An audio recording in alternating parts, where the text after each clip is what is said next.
Hey, we got the big rival games coming up for Saturday. And let me tell you something, those rival games look fantastic. Just a little preview on them. Ohio State, Michigan, small favorite there. UCLA, USC. USC's favored, not sure why. We'll be doing that game for you, checking it out. Notre Dame's traveling to Stanford. And Oklahoma is playing Oklahoma State. Who knows? Maybe they don't need a Big 12 championship games the way they're knocking each other off at the end of the game and then coming down to this. And then the Florida State-Florida matchup, which everybody in the country wants. And we're going to put all 5 of them out. So it won't be 3 for the money. It might say 3 for the money, but you're going to be getting 2 bonus games. I want everybody to get all 5 of these picks. They're all going to be rated, and there will be a 10-star play in there. And speaking of 10-star plays, we are now 19-8, 67% for the season, and that's for 3 months. So that's fantastic. We got to pat each other on the back, and I know we've had a lot of emails and things like that from our client base. Let's go into the first pro game, the Vikings. How did they lose last week? And they were put on a horrible performance. In fact, they had the fans shouting, "Go Pack, go! Go Pack, go!" They were just absolutely. I don't know why fans do that anyway. I mean, here's a team that's really rallied around everybody, and they played solid ball. They're 7-3, and they're right up there at the top, and they get booed out of the stadium. And anyway, they don't have to worry about boos this week. They're traveling down to Atlanta. Atlanta's a 1.5-point favorite, and this Atlanta team, boy, I tell you, talking about the tale of 2 halves. They start off 5-0, and now they've lost 4 of the last 5. So that makes handicapping really tough because, whenever you get it in your brain imprinted that, wow, this is a solid team, 3-0, 4-0, 5-0. Now you're actually probably betting them on the 6th game, and that's your first loss. Yep. Well, now it's hard to get used to the flip-flop, and about the time you do that, they flip-flop back, and that's what I'm counting on there. Have you ever heard of a fullback named Patrick DeMarco? I mean, he could be taking Devonta Freeman's place somewhat. Good blocker. He catches passes out of the backfield.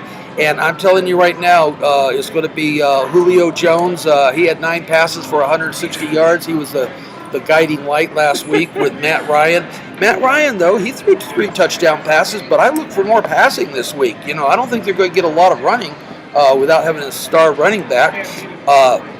But he did throw 1 costly interception out of the end zone. I don't know how he can do that, being one of with longevity, one of the veterans in the NFL. You just can't make those mistakes. Now, talking about mistakes, Minnesota, how do you put up 13 points at home against a team that you've got to beat? You've got to come to play. It's your division, and it's against Green Bay, and you've been gearing for this date all year long. How do you put up 13 points? Peterson, what's with him? 45 yards on 13 carries. Bridgewater, maybe he's just not the right guy to take charge, the leadership. Maybe it's the youth or something, because there's a problem. Anytime you can go and have a game, you're playing well, the playing well should not have stopped against this Green Bay. They should have played well and then have the letdown. You don't have the letdown ahead of time unless you've got problems that we're not privileged to from the locker room or chemistry or something going on. Kyle Rudolph, he looked good, but who knows about him consistency-wise. So I'm going to take Atlanta. I think playing in down there in Atlanta Stadium, it's a great home crowd. They got to bounce back a little bit. They're not anywhere near out of it. I believe that they lead Seattle by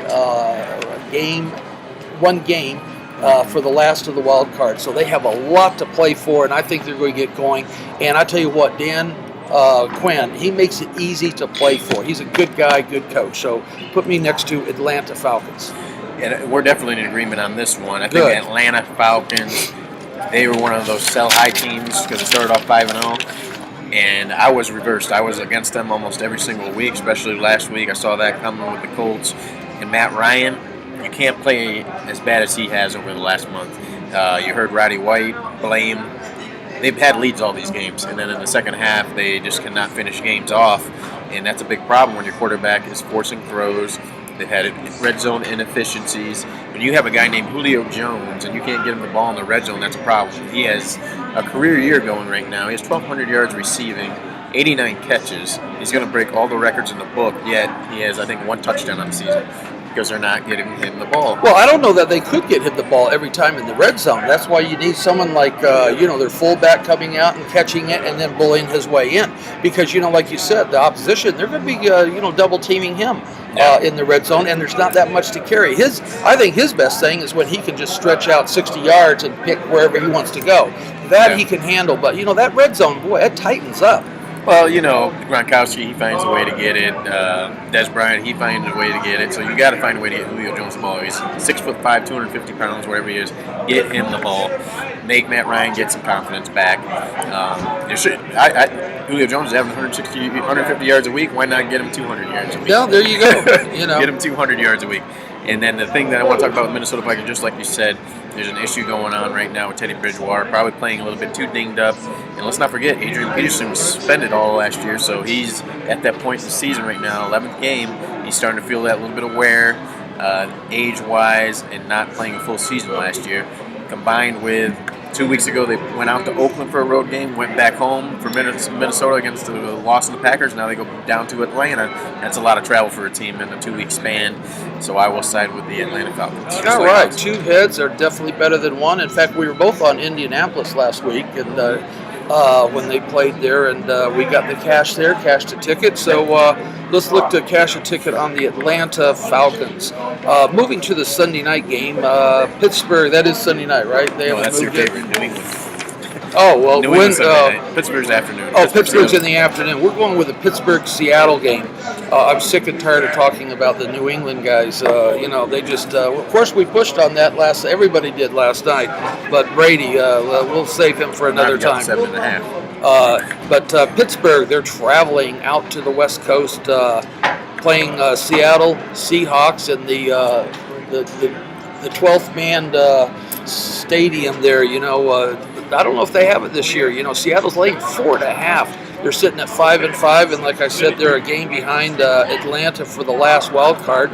Pittsburgh 6-4, probably got a little bit of smile on their face watching Cincinnati go down, but they're not going to catch Cincinnati. They're coming off that bye week, but let's talk about what they did the week before the bye week. They had Landry Jones out there pitching the ball, and next thing you know, he gets hurt. And here comes Ben in relief and sets an all-time NFL record coming off the bench with 379 yards with 3 touchdowns.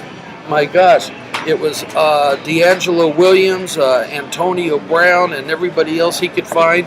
This guy looked like he was 25 and just coming out of, Marshall or wherever he came out of. Where was that? It was in the MAC. Yeah, I think it was Marshall. No. It wasn't We'll think about that while you're talking here. Anyway, he looked fantastic. The Seattle, let me tell you something. Why did they give Marshawn Lynch anything?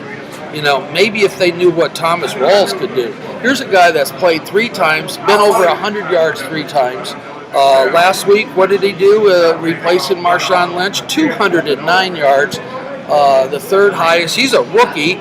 Marshawn Lynch, he might not even play this week. He's got that abdominal injury, and who knows? Maybe they want him, maybe they don't. But something opened up because of this running game with Thomas Rawls. Something that Lynch hasn't been able to do is let's get to where it's more balanced so Wilson could get his little dumps and passes out there. He was 24 of 29, but who were they playing? They were playing San Francisco, not downplaying San Francisco, but it's certainly not the secondary of Pittsburgh or the competition that they played.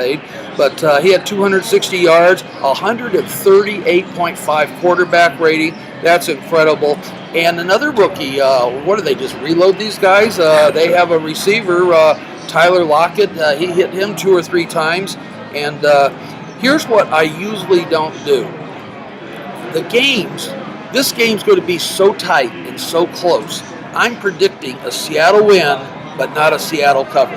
I think that 4.5 is huge. There are so many numbers with this matchup that falls right in to a 3 or 4 point game or a 1 or 2 point game. I'm telling you right now, Seattle wins, Pittsburgh covers the 4.5 points. But make sure you get that hook. In this one for me, I actually broke this one down yesterday. And I like Seattle, honestly. I like Seattle for a couple factors here. One, we see this time to time in these non-conference games, AFC versus NFC, special teams. Seattle has the edge on the special teams. They got the better field goal kicker.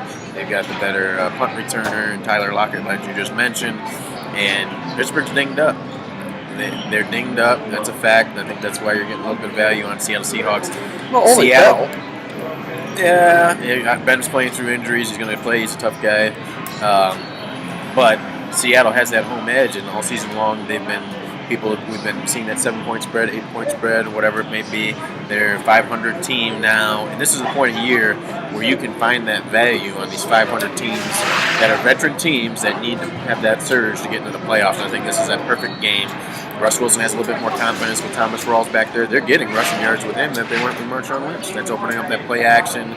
That's deadly with Russell Wilson, and obviously with his legs, he just takes off and scampers if he doesn't hand the ball off to Thomas Rawls. So that, and when is this defense from Seattle Seahawks going to answer the bell? This is the perfect week to do it. You're going against the second leading wide receiver in the National Football League, and Antonio Brown. And then, of course, we got Martavis Bryant, who's been a deadly weapon as well. So this is the time, I think, twice a year, Big Ben has one of those games where you just have to turn away and say, oh my goodness. He makes those throws time and time again. You're playing against the 12th man, that crowd.